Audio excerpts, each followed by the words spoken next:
Programme बहुत मुश्किल से मिला है। मेरे प्रोग्राम पूरे रमज़ान के 2 दिन से पहले तक मेरी डायरी पर बुक हैं।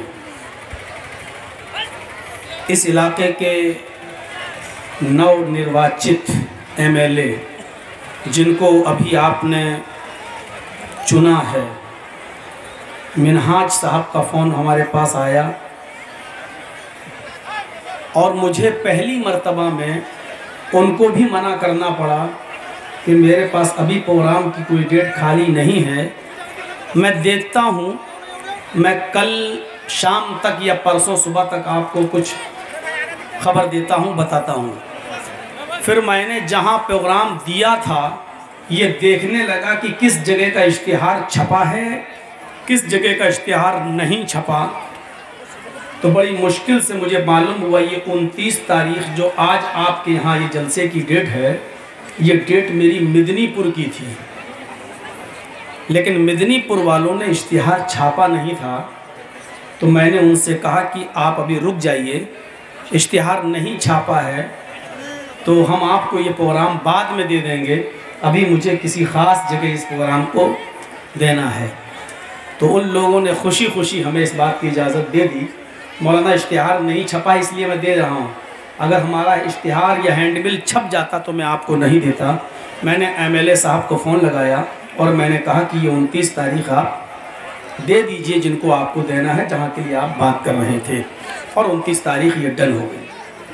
यकीनन आपका जज्बा मैं देख रहा हूँ, आपका जोश भी मैं देख रहा हूँ, आपकी भीड़ भी मैं देख रहा हूँ। एक तरफ मुझे इस बात की खुशी होती है कि अभी ईमान आपके अंदर है, सुनने का जज्बा आपके अंदर है, लेकिन दूसरी तरफ ये चीज़ जब मैं देखता हूँ कि एक तरफ प्रोग्राम हो रहा हो, कुरान और हदीस की आयतें पढ़ी जा रही हों, और दूसरी तरफ जब आपकी चहमे गोइयाँ हो रही हो, शोर हो रहा हो, तो ऐसा लगता है कि कुरान और हदीस की कोई इज़्ज़त आपके दिल में है नहीं। अल्लाह के नबी जब बोला करते थे, मुहम्मदुर रसूलुल्लाह सल्लल्लाहु अलैहि वसल्लम जब वाज़ नसीहत किया करते थे, तो आप यकीन जानिए सहाबा किराम अपने सरों पर बैठी हुई मक्खी भी नहीं उड़ाते थे कि कहीं डिस्टर्ब ना हो जाएं और कोई बात चूक ना जाए, सुनने से हम महरूम ना रह जाएं।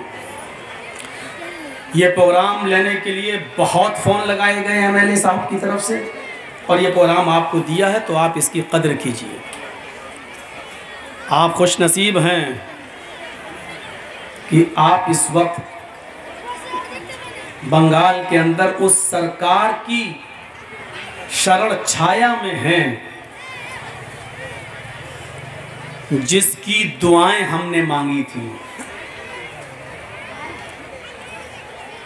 मेरा इशारा है टीएमसी की मुख्य और ख़ास नेता ममता बनर्जी की तरफ। पूरे हिंदुस्तान के अंदर जिनके लिए दुआएं हो रही थी, यकीन मानिए चुनाव आपके यहाँ था, लेकिन नज़रें पूरे इंडिया की लगी हुई थी, पूरे हिंदुस्तान की लगी हुई थी, क्योंकि ऐसा चुनाव देखा नहीं गया जो बंगाल की धरती पर हुआ है।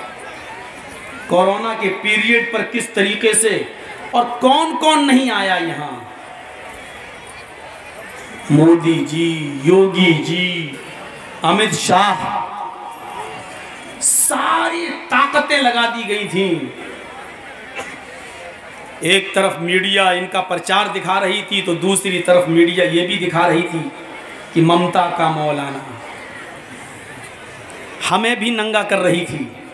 हमारी यूपी की मीडिया, हमारे दिल्ली की मीडिया हमको भी नंगा कर रही थी, और हमारे तो इटावा के लोगों ने कह दिया था कि मौलाना जर्जी साहब, अगर ममता दीदी की सरकार नहीं आई तो तुम जेल में जाने को तैयार हो जाओ।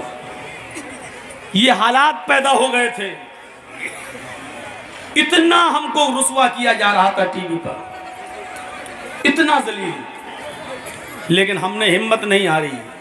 कलियाचक, मौज़मपुर, मुर्शिदाबाद, जंगीपुर, हर जगह बस मैं एक ही बात कहता रहा कि अपना छोटा नुकसान गवारा कर लेना, लेकिन बड़े नुकसान से अपने आप को बचा लेना।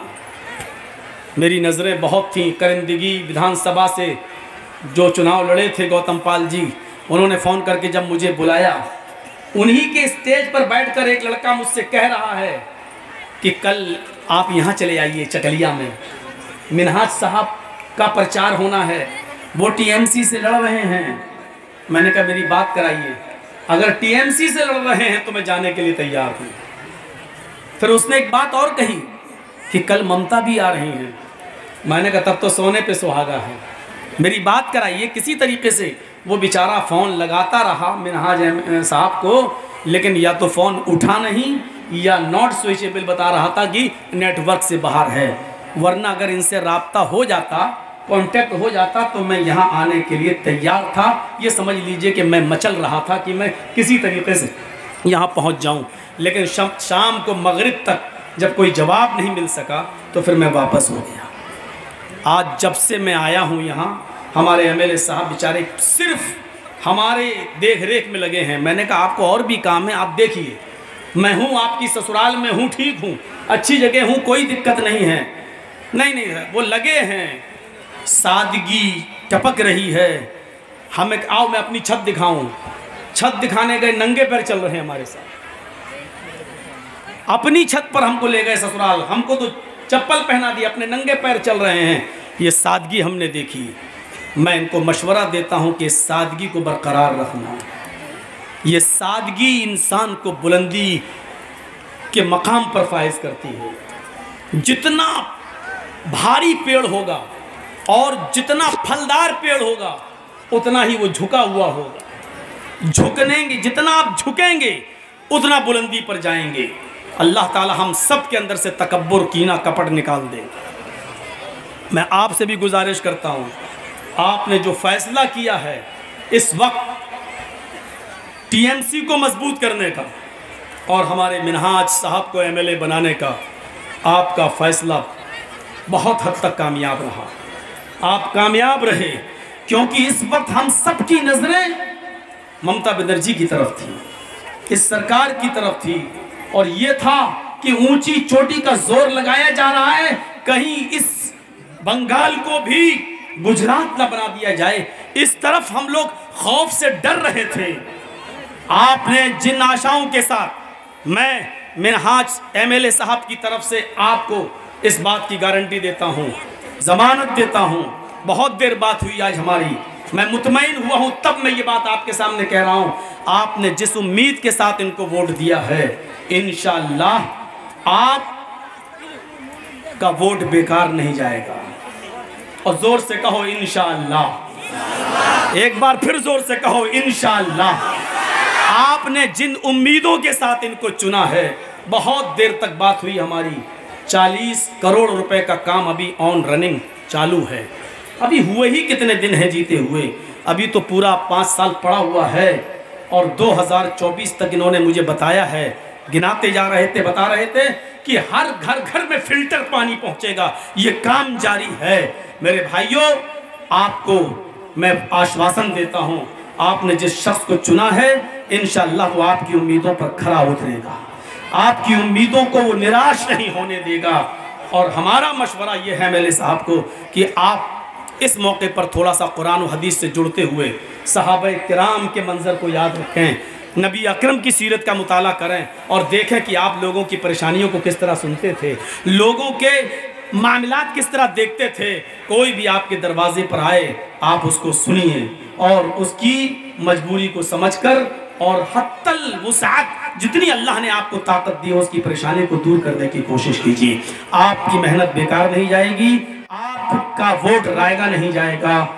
हम तो 2024 के इलेक्शन में भी जो होने वाला है लोकसभा का, मैंने कल के जलसे में कह दिया, मैं फिर बंगाल आऊँगा और यहीं से मैं ममता बनर्जी को बंगाल की कुर्सी पर, सीएम की कुर्सी पर नहीं, हम दिल्ली की कुर्सी पर देखना चाहते हैं। दिल्ली की कुर्सी पर, ये हमारा सपना है।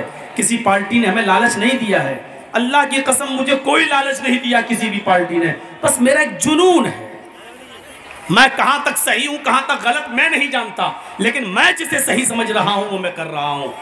मैंने यहाँ आया और बंगाल में जो तकरीरें की, मुझे बहुत गालियाँ सुनना पड़ी, मुझे बहुत गालियां सुनना पड़ी, अपनों को छोड़कर गैरों में जा रहे हो, बहुत कुछ सुनना पड़ा, लेकिन हर चीज का जवाब नहीं होता है। बहुत सी चीजों का जवाब खामोशी भी होता है। खामोशी अपने अंदर खुद एक जवाब रखती है। नबी अकरम सल्लल्लाहु अलैहि वसल्लम को जब कोहे सफ़ा पहाड़ी पर चढ़कर अल्लाह के नबी ने कहा था कि लोगों, अल्लाह ने मुझे नबी बनाकर भेजा है, मुझे अल्लाह का नबी मानो, तो अबू लहब जो नबी का चचा था कहने लगा अलिहाजा जमाअतना या मोहम्मद, अरे मोहम्मद क्या इसीलिए तूने हमें यहाँ जमा किया है? क्या इसीलिए तूने हमें यहाँ पहाड़ी के नीचे इकट्ठा किया है? तब बर्बाद हो जा तू, मिट जा तू। नबी अकरम को इतनी बड़ी बद्दुआ और गाली दी, लेकिन अल्लाह के रसूल ने इसका कोई जवाब नहीं दिया।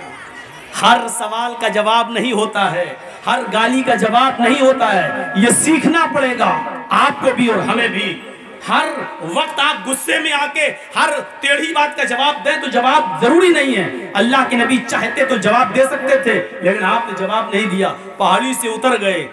उसने कहा बर्बाद हो जा तू, क्या इसीलिए तूने जमा किया है? अल्लाह के नबी उतर गए, कुछ नहीं कहा, लेकिन इसका जवाब अल्लाह ताला ने दिया। तब्बत यदा अबी लहब, ऐ मेरे नबी को, मेरे हबीब को बद्दुआ देने वाले, बर्बादी की बद्दुआ देने वाले, तू बर्बाद हो जा। तब्बत यदा अबी लहब व तब, आया अबू लहब तू बर्बाद हो जा, तेरे दोनों हाथ बर्बाद हो जाएं, मिट जा, हलाक हो जा तू। हमारे नबी के बारे में, हमारे महबूब के बारे में कहता है कि बर्बाद हो जा? नहीं। तो जिसका जवाब इंसान खुद नहीं देता, उसका जवाब उसकी तरफ से अल्लाह रब्बुल आलमीन देता है। तो हर चीज़ का जवाब नहीं होता। मुझे कहाँ से गालियाँ मिली, उसके तार हैदराबाद तक से जुड़े हुए थे, वहाँ तक से हमें गालियाँ दी गई, लेकिन ज़रूरी नहीं कि मैं हर आदमी की गालियों का जवाब गालियों से दूं। बहुत से सवालों का जवाब खामोशी भी होता है। तो ये कोई सरकारी प्रोग्राम नहीं है, राजनीतिक प्रोग्राम नहीं है, और न मैं किसी एमएलए और एमपी का प्रचार करने आया। दीनी जलसा है, जो मैंने देखा वो बता दिया, जो बातें हुई वो मैंने बता दी। इंशाअल्लाह आपने जो वोटों की बारिश की है, इंशाअल्लाह उसका अच्छा समरा आने वाले वक्त में आपको मिलेगा।